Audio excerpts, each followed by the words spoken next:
Good morning, good afternoon, or good evening.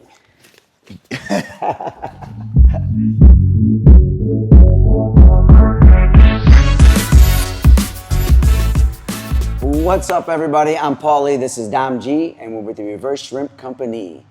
Today we like to focus on side control, on different positions, and how to maintain, advance, and we also have a few drills for you guys to incorporate in your game. Let's get into it. So we're going to start with your day one, most basic side control position. And assuming I've already got the underhook and I'm looking for this cross face, I'm going to gable grip my hands together and I'm going to square up with Paul. A lot of times I see guys kind of sitting here like this. This is no good, right? I want to make sure that I'm squared up with him. My right knee is driving into his hip to monitor his legs, and my left leg is kicked back. I want to make sure that I'm up on my toes when I'm in side control. This makes me mobile. I don't want to be flat-footed here. It's going to take a little bit more time to move. So I'm going to be up on my toes. And if Paul brings his elbow across my hip, this is no good. So to shut this space down right here, right, what I'm going to do is I'm going to drop to this hip and kind of bring my hips down to the mat. Okay, that shuts that space down. Now, in terms of pressure, I want to be cognizant at all times whenever I'm in any top position, where my weight is. Is my weight through my elbows and through my knees? Or is it through the button if I had a polo on, right? And it's my bottom button. I want all my weight generated through that bottom button. And I want to look at his center line. I don't want to be over the top, way over here, or just right on top of his center line, dropping the weight here. I want to start, if his center line is here, I want to start on this side. And I want to edge into the center line. This is going to generate the most pressure on Paul, right? So as I'm here, I'm on my toes, I drop my hip, I kind of sink back a little bit, and I ride into the middle of the center line. And now, if I want to make things even worse, I could drop the shoulder pressure down. I'm not squeezing Paul and being super tight here. I'm simply driving all of my weight into his center line and then dropping my shoulder for some extra pressure. There's a couple variations we're going to look at, and these are basic variations, right? So we'll look at the Scarfhold. I could pull his arm up, slide underneath. Now this looks almost identical to Kessa. The only difference is I have this position here. Now we're not looking at Kessa today. We already did a master class on it, so check out our Kessa system if you haven't. It's a very powerful position. That would be when I'm wrapped around his head, and then I could sink my weight onto his sternum here. So the difference though, when I'm sitting in the Scarfhold, obviously my button is facing the camera. My weight is transferred through the side of my ribs, but it's the same size as that button. I don't want the whole side of my body dropped on him. I want to kind of channel my weight through one specific point to make this powerful here. When I'm sitting here too, I have to be cognizant of where my head's at. I don't want to be all the way up here where you could just frame on my face and sit up. I kind of want to be lean forward, concaved in this position, and still driving on the outside of my foot here to help maintain the position, and my leg is kicked up. Now, I could pick this arm up, go into both knees, which is a very comfortable position. But this one in particular is probably the one you got to think about the most. Like, where is my weight? Like right now, all of my weight is on the mat and not through Paul. So whether I have a cross face, a gable grip, and an underhook, or if I switch to hugging his arm here, I want to make sure that I kind of sink back a little bit, get that button on the opposite side of his center line, edge into it as I arch my back to drive all the pressure. Now he's bearing the weight and not the mat.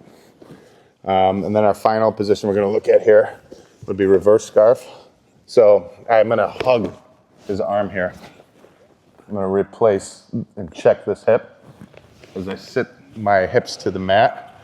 I'm going to slide back, and this here will turn so you can see. So it's essentially the same position, but it's just reversed, right? And my hip is still blocking his arm from coming back in. I'm keeping his hips checked here, and this is a great position as well. Paul can't see what's going on, So if I start attacking, this is a fantastic spot to start attacking Kimuras and arm locks from. Because again, he can't see my hands. So we're gonna look at kind of moving between the positions and why you would move between them. So let Paul get into it. When I'm chest to chest here on Dom, and I'm here, and he starts framing away from me here. When he starts framing away from here, I don't want to just keep holding. I'm going to have a hard time. He's really powerful here with these frames. So what I'll do is I'll pull my arm out. I don't want to reach it up high. He's going to push me away. As he does, you'll see my arm, I'll let go. My hand will let go. When it does, I'll bring my arm across, and I'll grab that elbow again. When I do, all my weight's on him, right? Just like Dom said, I'm keeping aware of where my weight's at. My hands come right to his hips here. I drop down to my hip, and you'll see me scoot back.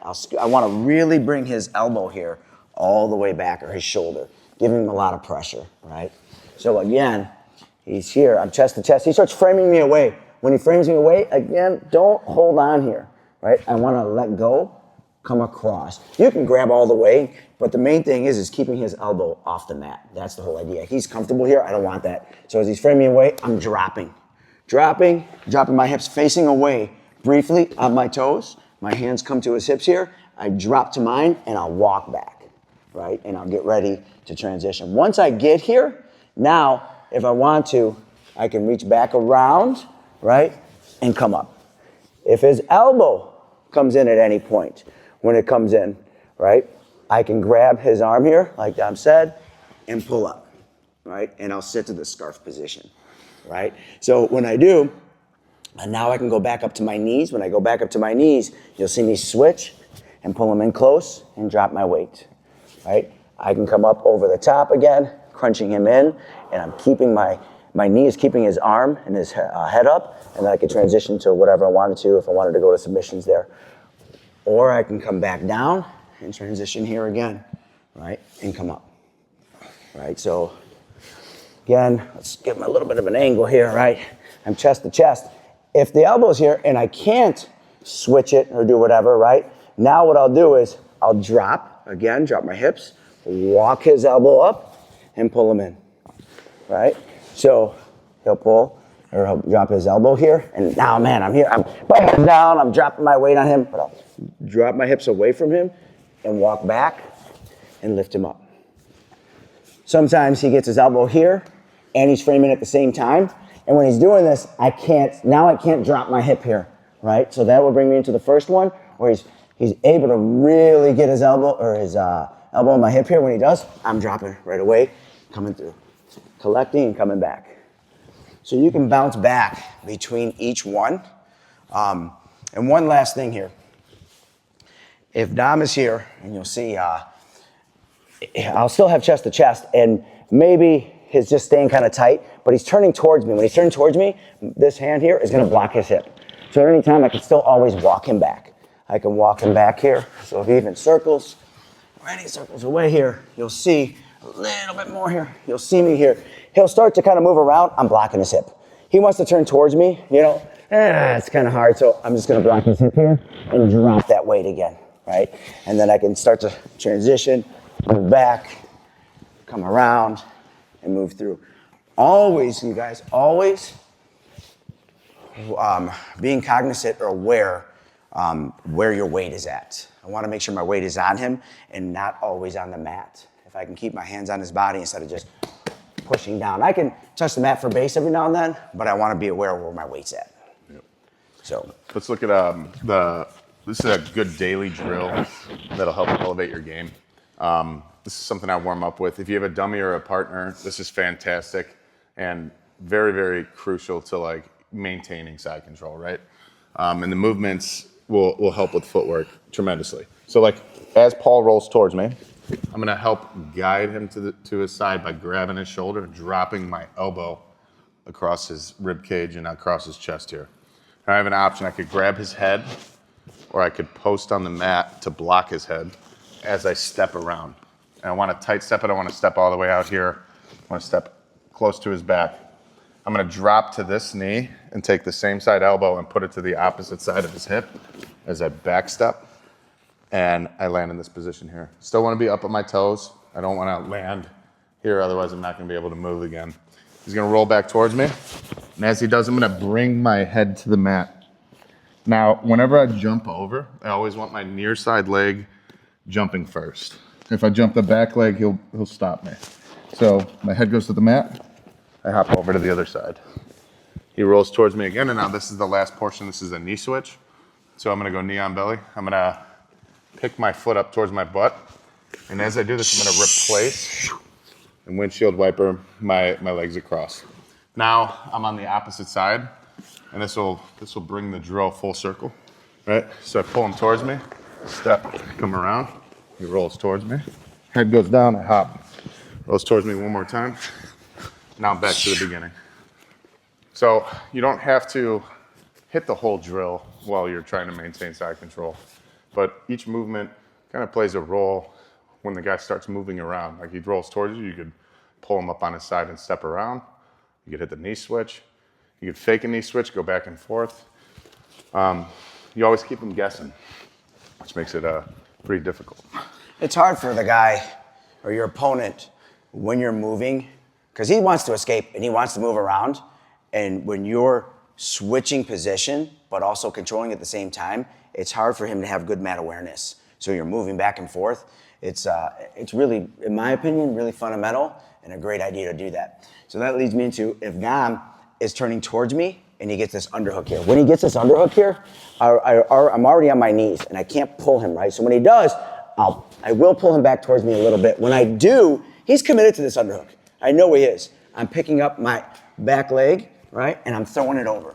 When I throw it over, I sit to my side and that puts all my body weight on him to keep him down. I'll bring my left leg, sitting to my right hip brings my left leg light, and I'm down. You'll see me here with my ankles behind his shoulder, and I have his elbow above my knee. I'll give you a different angle here in a second. Right, now I'll let it go. He'll come towards me again, throwing this, getting this underhook. I'll throw my leg up and over, and I'll come through. Right, he'll come again. Right away, I throw my leg up, and I sit, and I'm here. Right, so if Dom is, that's it. So if I do it by myself, right, it's called the Crumbling Hip Drill. And what happens is, as I bring my leg up, you'll see me sit to my hip. Boom. As I sit to my hip, I bring my other leg up, sit to my hip, bring my other leg up, sit to my hip. I'll go back down the mat again. I'll bring it up, sit, up. And I'm opening my hip. Essentially, I'm opening my hip, right? The drill takes a little bit of flexibility. However, when I'm doing it live on my opponent, I'm keeping all my weight on him. It doesn't take as much flexibility, and I'm able to keep him down in transition. Yeah. So, let's look at some common reactions. Go down real quick. Sure. So, just like our full mount masterclass, to retain side control, you have to understand where this guy is going, what his goals are, and what he's going to do to escape. So if you haven't seen the side control escape video, I'm going to link it up here for you. Definitely check that out. You have to understand the escapes and the basic escapes in order to counter them. So the most basic, I think, of all the escapes is this knee-elbow connection that he's trying to make, right? He turns to his side. If I'm loose here, he gets this frame, which is a pain to deal with, right? So as I feel him turning to his side, it's time, and I feel that elbow coming across my hip, it's time to start moving. I could reach under and sit into the scarf position, or as he's coming up on his side, I could guide him and make this a dramatic turn to his side. Check his head, hit that side control drill, step around, and now I achieved that backside swivel turn.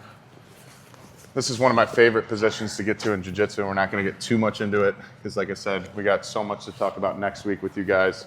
We're going to try to keep this one on maintenance and retention. So as I'm driving down here, I'm keeping that button on the back of his shoulder. So if he starts to drive towards me, I have him pinned here, especially with all my body weight. Right, all my body weight is here. This also makes this arm available to gift wrap. So whenever I get this gift wrap, I could collect the far arm. I could sit down for a chair sit back take. I could start to attack the Kimura. I could start all sorts of different things that we'll get into next week. But this is one of my favorite positions to get into in all of jiu-jitsu. When I get there, I feel and control. It's a lot of pressure there too on the back of that shoulder. Another little drill you guys can hit here, and a common reaction, something I like to do, and being a little bit of a smaller guy, you can be any size, but being a little bit of a smaller guy, sometimes guys can move me around a little bit, right? So when I'm here and I have this position and Dom's pushing me away here, right? I'm not holding, I'm grabbing, I'm taking my elbow, grabbing, pinching his elbow, and I'm sliding back. When I do, I can bring my head to the mat and jump on over, right? He'll pull his arms out, he'll frame away, I'm jumping up and over, right? Or, as I'm reaching around and I'm getting ready to pass, he gets this elbow push.